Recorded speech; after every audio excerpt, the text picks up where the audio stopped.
اعوذ باللہ من الشیطان الرجیم بسم اللہ الرحمن الرحیم۔ السلام علیکم ناظرین گرامی، ہم اس دنیا میں بہت سی نیکیاں کرتے ہیں، نمازیں ادا کرتے ہیں، صدقات دیتے ہیں، حج و عمرہ ادا کرتے ہیں، نادار اور مفلس لوگوں کو کھانا کھلاتے ہیں، اور اس کے علاوہ بھی بہت سے اعمال کرتے ہیں۔ لیکن یہ سب اعمال ہمیں صرف تب ہی فائدہ دے سکتے ہیں جب یہ اللہ تعالیٰ کے ہاں قبول اور منظور ہوں گے، اور اعمال کے قبول ہونے یا نہ ہونے کا دار و مدار ہماری نیت پر منحصر ہوتا ہے۔ اگر اعمال صرف اللہ کو راضی کرنے کے لیے کیے جائیں گے تو قبولیت کے امکانات بڑھ جائیں گے، اور اگر اعمال دنیاوی فائدے اور نام کمانے کے لیے کیے جائیں گے تو آخرت میں ہمارے لیے کچھ بھی فائدہ مند نہ ہوں گے، اور ان کا حاصل صرف اسی دنیا میں ہوگا، بہت کم مدت کے لیے اگر سوچیں تو۔ سورہ بقرہ آیت نمبر 127 میں اللہ تعالیٰ فرماتے ہیں، اور جب ابراہیم اور اسماعیل بیت اللہ کی بنیادیں اونچی کر رہے تھے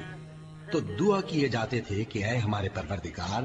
ہم سے یہ خدمت قبول فرما، بے شک تو سننے والا ہے، جاننے والا ہے۔